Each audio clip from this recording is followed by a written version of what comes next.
ketemu lagi dengan saya Max Motovlog di siang hari yang flu ini.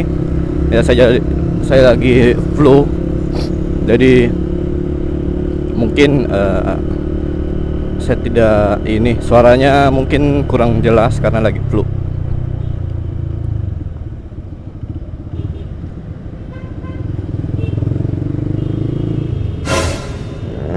Waduh,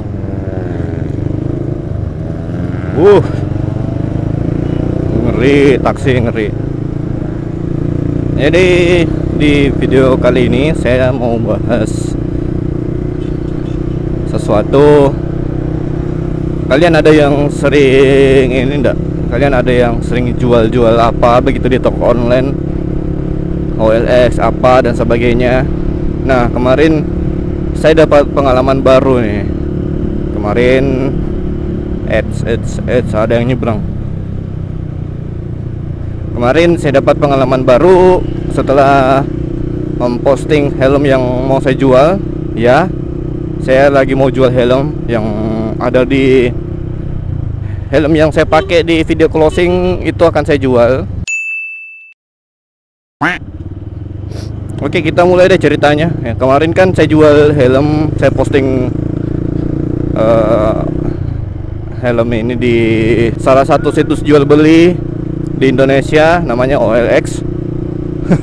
Saya tulis lengkap spesifikasi, ukuran, dan nomor kontak yang bisa dihubungi calon pembeli kalau kali mau tanya-tanya sesuatu begitu. Lengkap tuh saya tampilkan di di postingan saya. Selang 1 jam atau 45 menit ada yang WA. Dia tanya, kurang lebih seperti ini percakapannya. Nah, intinya dia itu mau membeli helm yang saya posting di situs jual beli itu. Nah, saya pasti excited kan. Saya semangat sekali karena barang yang saya mau jual bisa langsung laku dengan cepat. Nah, maklum, orang yang baru pertama kali, bukan baru pertama kali sebenarnya, beberapa kali tapi jarang. Jadi jarang sekali pakai website yang seperti itu sebenarnya. Baru kali itu. Singkat cerita, dia sudah tanya-tanya, sudah menawarkan. Saya tuh tidak curiga ketika si calon pembeli ini langsung mendilkan harga yang saya tawarkan. Nah, biasanya kan orang itu pembeli online tawar-tawar dulu, apalagi kan barangnya bekas, biasanya tawar. Nah, ini calon pembeli ini tidak melakukan tawar-menawar yang signifikan.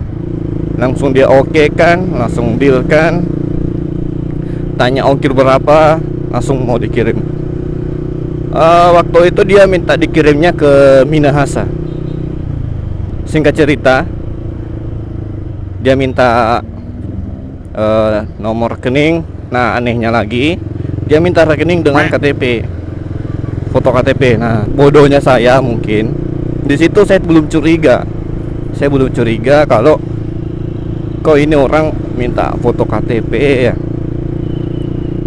Nah, saya dengan bodohnya memfoto KTP terus mengirim KTP saya. Ya, maklum lah, mungkin saya kurang pengalaman di di dalam keadaan yang seperti itu, jual beli di situs online seperti itu. Nah, setelah saya posting KTP, terus dia terus menelpon menanyakan barang. Nah, alasannya dia minta dan kirim KTP itu biar saling percaya begitu katanya. Nah, terus saya tanya, mau ditransfer ini helmnya mau dilunasi kapan, besok atau hari itu juga. Nah, kebetulan waktu itu kan malam, jadi otomatis besoknya lah saya kirim. Nah, saya bilang begitu. Wait, ini orang bilang, saya langsung lunasi sekarang deh, tapi pakai e-cash. Jadi intinya saya sudah tertipu dengan si kampret satu ini. Saya sudah tertipu. Yang dengan modus-modus membeli helm, ya, modus membeli helm terus dilunasi. Saya langsung excited kan kalau ini. Siapa sih yang tidak langsung semangat kalau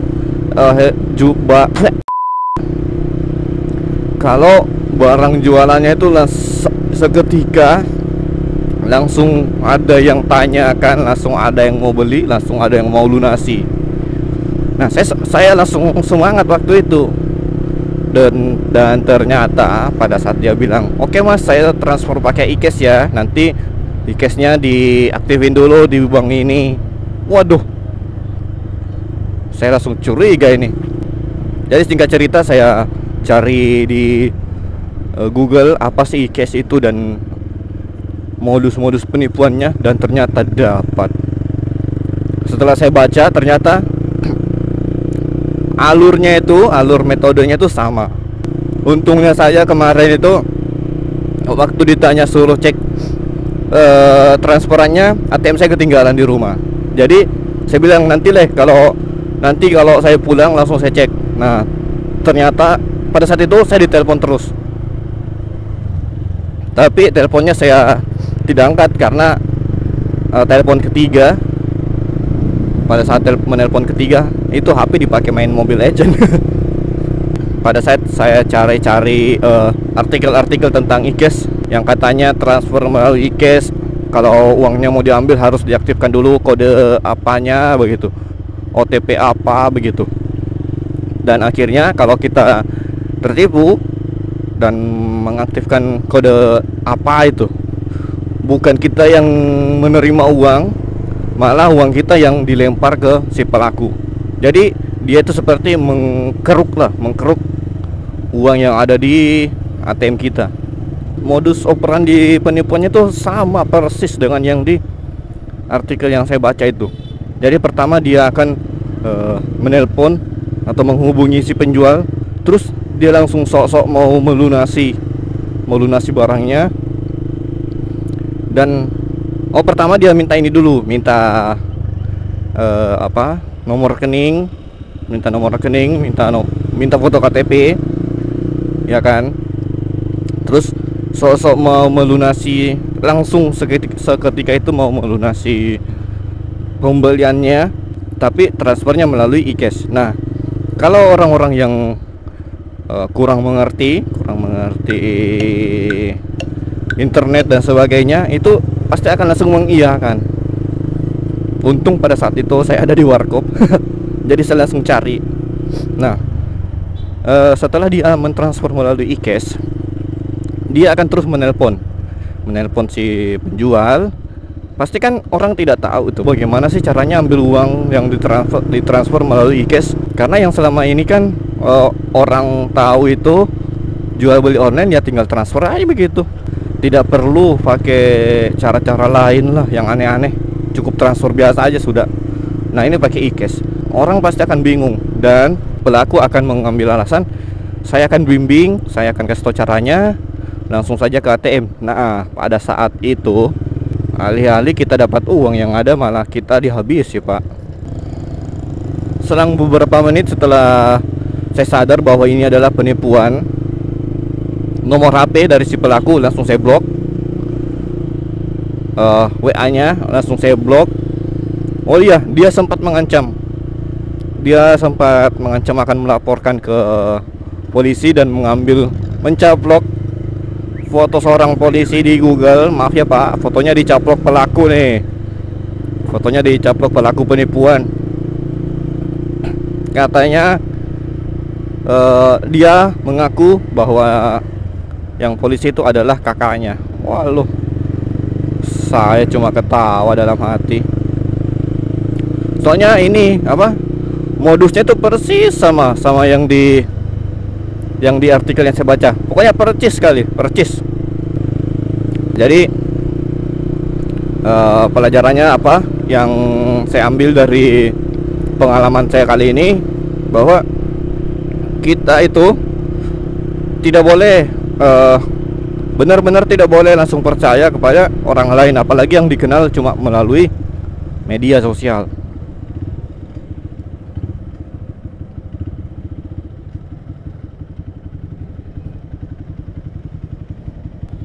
Yang kedua, kartu identitas, kartu pengenal seperti KTP, SIM, dan kartu keluarga itu tidak boleh sembarangan disebarluaskan. Itu yang saya alami kemarin. Pasti besok-besok foto KTP saya yang dijadikan bahan penipuan lagi. Pokoknya nanti pasti ada orang yang kena deh pakai KTP saya. Padahal saya saja korban, ya kan?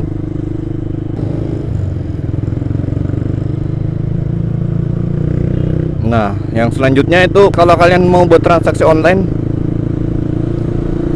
jangan langsung percaya semua pembeli yang menghubungi, karena tidak semua dari mereka ini benar-benar serius. Bahkan ada yang penipu seperti yang saya alami. Jadi ya lebih berhati-hati kalau ingin bertransaksi di dunia maya. Oke lah ya. Jadi video saya kali ini saya rasa cukup sampai di sini dulu. Kalian tetap hati-hati, waspada kalau mau bertransaksi online. Dan akhir kata, Max Motovlog pamit. Tetap safety di jalan dan sampai jumpa di video-video berikutnya. Oh ya, jangan lupa sebar video ini ke teman-teman kalian biar mereka lebih berhati-hati dalam bertransaksi secara online.